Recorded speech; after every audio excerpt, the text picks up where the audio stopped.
So now I see that most people are, instead of an integrated 6 degrees of separation in an effort to connect, there is a 6 degrees of separation in the agenda to separate and to find more ways to separate. The example I came up with in my mind was when I lived on Capitol Hill and my friends lived within blocks of each other. And if someone hadn't seen someone for a couple of days, they would ask each other, "Hey, have you seen so-and-so?" No, I went by her house and I knocked, or I called, or last time I saw her was on Tuesday. Huh, you haven't seen her either? No. And now I literally have friends that don't know each other and would never communicate in a moment of myself being missing or somebody else being missing. And they have friends that do not connect either, and they have friends. So you have all these people who have satellite friendships around them, but none of them are connected to each other in any way, path, shape, or form. It's not even a solar system, really. It's just particles of knowledge of each other in some kind of flattish way, and sometimes not very dimensional. This has been the accepted way of how people communicate with each other, and also the expectation of what there is as a bedrock for relationship, friendship, and the surety of a community. In a sense, this is more shocking than usual, because if this were a time when it weren't really that necessary to cinch things up and to support each other and to circle the wagons, because of the hardships we are going through and those we will be facing. And also, let's not forget that just because things get cleaned up, it doesn't mean that everything is going to be smooth after that. There'll be many, many things that we'll have to communicate with each other about and talk about in terms of how are we going to work this out now that things are different. I don't find that this particularly hard time to be on the planet is disconcerting only unto itself. I find the deeper level, the more complex level, that is rather disturbing to be the level of that even though you are not alone in a densely populated area, you are not connected to each other, because there simply isn't even that which in its worst times was a loosely held fabric of people, and at the most intensive times or necessary of times, it was a very tight weave in which people held together to weather what was next. I'm not sure what to make of this, except that it really does sort of underscore my thoughts and my ideas about how this planet really isn't my home. I don't really think it's anybody's home.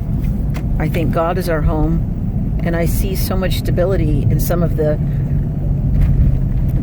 planetary alignments and the stars, and the way things are completely immutable.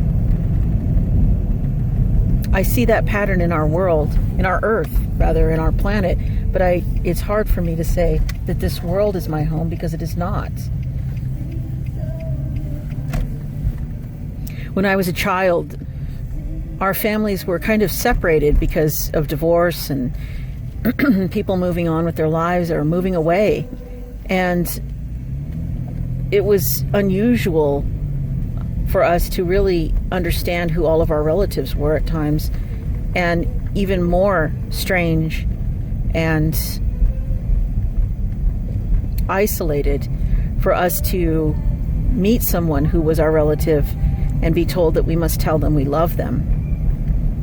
Back then, there wasn't any talk about humanity and how you should love humanity. We just literally thought, how am I going to say I love you when I don't really feel like I love you because I don't know you? I think those were some of the first indications of what was to come. Now it's too easy for people to say they love something. Oh, I love that. Oh, I love that song. Oh, I love that movie. Oh, I love that coat. Oh, I love that food. Oh, I love that plastic bowl. And it doesn't occur to them that they're saying something that is so sacred and close to the heart. There's nothing closer than love. And they're using it as a descriptive for that which is so temporary. These were the first crackings, the first indications, I'd say, of what was to come for us to be in a world that was so completely, bafflingly strange to us in comparison to that which we'd known before. Some good, some bad. But to not even be able to talk to the next generation about what the difference is. What the difference is in knowing and loving something and knowing and not loving something. The difference between actually knowing something and not knowing something. This in itself is a very alarming moment I think we are at in history, because I have no doubt that we will survive this catastrophic and momentous time that we are in. My question is, what will we do with each other once we are through it? And once the entire point of references have been taken away for how it is to relate as a human to another human, not to another human through a device, through technology, through empty words, through disconnected communities and families and relationships. I recently had quite a bit of experience this week in an old issue that I thought was kind of obscure, but really isn't as obscure as I thought it to be, around homophobia and Christianity mixing itself up into that.